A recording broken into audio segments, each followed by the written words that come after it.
coach to CEO. In this video, I want to help you with a mindset shift from professional coach and serving your clients to thinking more like a business operator, a CEO. I'm also going to give you some actionable steps so you can understand what you can implement into your business to give you more time, still provide an incredible service to your clients, and also help you to increase the profits that you make inside the business. Now, I'm a coach who's been in the fitness industry for 25 years. So please, for 1 second, don't think, oh, what he's going to do is park the coaching and just focus on how he can grow a business. We still want to focus on clients, service, delivery, and results, right? But you're the company owner. If you have a goal of making more impact, helping more people, and making some more money at the same time, you've got to think of how you're operating the business. Here's the first thing.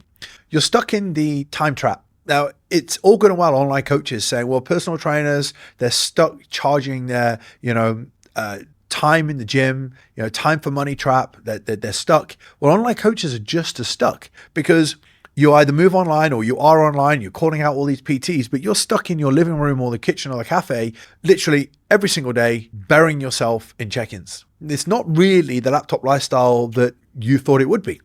So the first thing is this time trap. If you think more like a CEO, you'll be thinking, okay, this isn't effective and efficient use of my time. It's not effective and efficient use of my client's time. And so what is a slightly different model that I could look at? So if right now you're trading your time for money as an online coach or a personal trainer, the first mindset shift that I would be giving you is this the most effective and efficient use of my time? Is this giving my clients exactly what they need? And with extra amount of time that I have, could I therefore be providing my clients, or could I be putting more work, should I say, into the business, the sales and the marketing? Number one. Number two, you think that being a good coach is enough. This is a big, big trap. So if you think more like a CEO, you'll think strategy, you'll think vision planning, you'll think sales, you'll think marketing, you'll think team. But as a coach, you think, well, if I become a better coach, I'm going to attract more and more and more people. It's not the thing. Becoming better at what you do will help you get better at what you do, but it won't help you market and sell.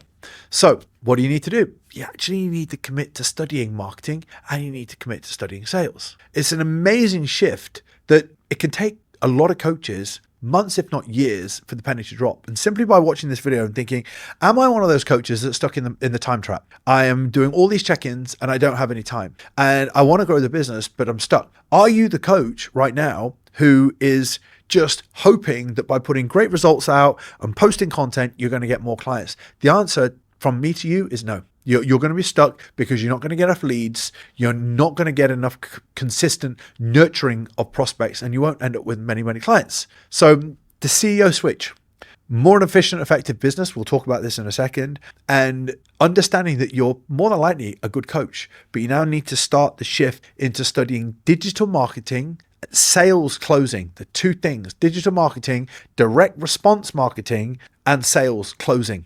Even if you just started to go on YouTube and look at some of the subjects, or you invested and had some help for somebody, those two shifts are going to be transformational in your journey. The third thing, a coach tries to do everything themselves. A CEO becomes the master of delegation.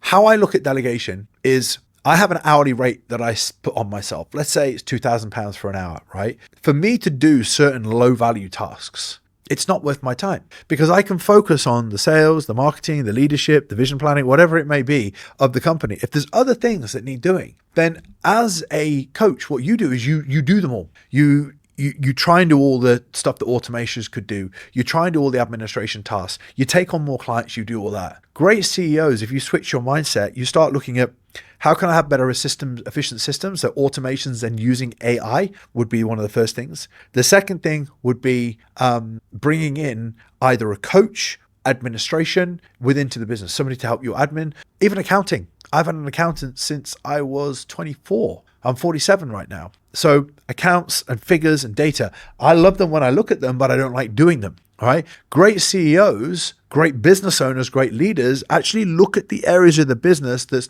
not constructive to what their hourly rate is. Give yourself an hourly rate. If you're a coach and your hourly rate is £50 to £100 an hour or £100 to £200 an hour, whatever you set for yourself, get a realistic figure that's your hourly rate. Anything underneath that, it's going to be better for you to delegate that to give to somebody else for them to do. So it's 3 things.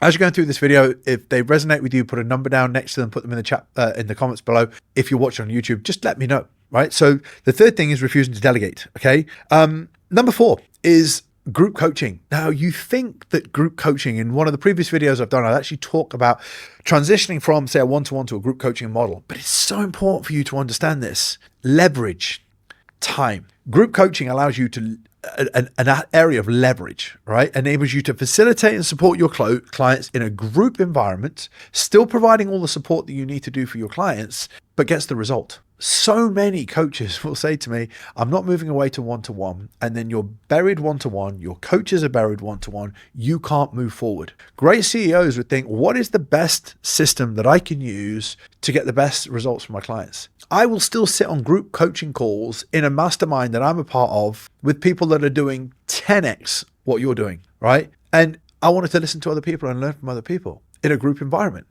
I'm going to stop the video just for 2 seconds because I've got a free gift for you. Now, I created a 5-part mini series called the Online Coach Income Accelerator. And in this video series, I teach you the incredible opportunities that lie ahead for online fitness coaches today. I then talk to you about how to attract, engage, and market to your dream customers.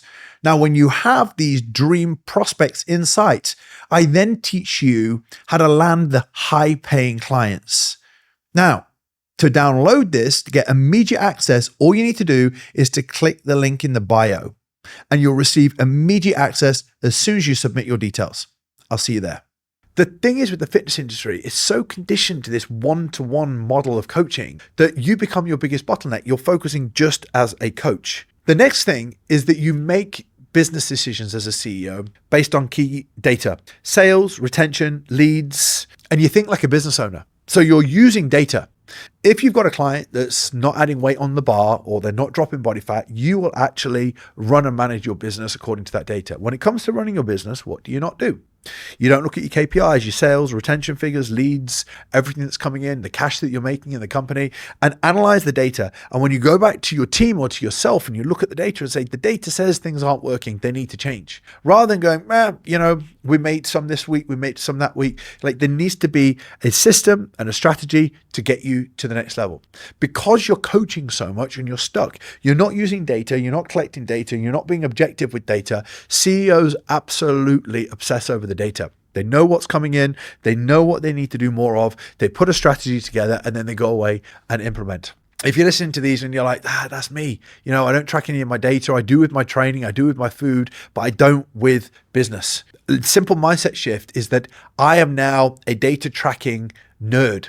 Right? I look at my figures, it tells me what I need to do, but the first step is for you to actually have data to be able to track. The next thing that CEOs do, and I've seen this in common, is getting up and learning and inspiring the mind, and then doing deep work to move the business needle forward. This is so important. It's a CEO mindset. Do you know what mindset shift? Do you know what a lot of coaches tend to do? They get up and they start serving their clients. They go straight into client mode. For years now, when I get up in the morning, whatever's on my phone, if it's family, I deal with it first, right? Anything to do with family, I deal with it first. The second thing is I look at what can I empower my mind with new knowledge. The third thing is business needle movers. What is going to move the needle of the business forward the most? Whether it's sales, leads, whatever it may be, or something operationally. And then I can get into client work. But a lot of coaches get up, they go straight into client service delivery mode. What happens? You go straight into the weeds of the business, you exhaust yourself on your clients, and then the business doesn't move forward. As a coach, that's one of the biggest mistakes you make. A CEO will look at needle-moving business tasks first, as well as inspiring and filling their brain with new knowledge, and then work into client mode. Now, there's 1, 2, 3, 4, 5, 6 key areas here that you could focus on. Just share them in the comments below. You get stuck in the time trap, money time trap, okay? You're focusing on training your clients. You're focusing on being the coach. You think being a great coach is enough, and you're not focusing on sales and marketing. A great CEO focusing on sales and marketing. You need to delegate, automate, and integrate things like AI and people into your company, and think about how you can integrate them to save yourself time. You got to look at more of a group coaching model so that you're actually not buried in the one-to-one model, and also your clients are integrated into your company, not just a one-to-one aspect. Make business decisions based on key KPIs, data, and block out deep work to focus on areas of the business for business growth before you do clients. And then finally, I just want to highlight one thing. there comes a point where you're not a coach, you're a business owner. I've been a fitness professional for 25 years, but I'm not a fitness coach. I'm a CEO, I'm an entrepreneur, I'm a business coach. And ultimately, where you start to identify yourself solidly as a professional coach, it does blur the lines between being able to grow a business. If you are a coach and an entrepreneur, you'll see yourself as both. Identity is a massive thing. If you identify as a coach, you will be very blind to business growth aspects. If you identify as a coach and a business owner or entrepreneur, you'll see that you're able to juggle the two. It's a case of shifting that identity. If you see yourself 100% as a coach, I'm going to see less of the time that you're focused on growing the business, serving people, making more impact, getting time back for you and the reward that you deserve and income. So with that, the final thing I'll say to you is that CEOs are lifelong investors. I spend a lot of money on masterminds, mentorships, advice, support, and guidance. I look for people that are ahead of me. CEOs are always looking for people that are ahead, aligned, and can take advice from.